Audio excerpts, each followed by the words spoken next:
Hello everyone, Samantha here. I pray all is well with you. In this video, I'm just sharing how I simply decorated the cards that I made and backed. These are the cards that I made using the Stampin Up Embossing folders. I also used some scrapbook paper to make some cards as well. To decorate the cards, I used some alphas from the Dollar Tree and some stickers from Bow Bunny, and of course distress inks. That's what I used in the very beginning. I even used it when I backed the cards. I used a Faber-Castell Pitt artist pens. I used that.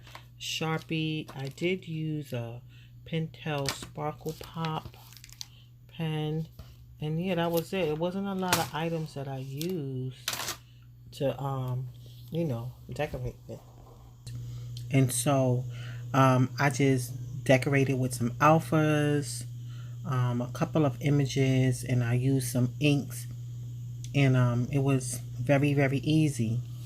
So that's it. So if you like this video, you can give it a thumbs up. If you think it'll help someone, you can share it, and you can also look at my content, and if there's things that you're interested in that I do on this channel, you can subscribe and hit the notification bell, so when I upload a video, you'll be notified and you can see if it's something that you would like to view. So that's it. With that being said, I want to say I hope you get some inspiration from the video. Thanks for watching. God bless you, and remember, Jesus loves you. Bye bye.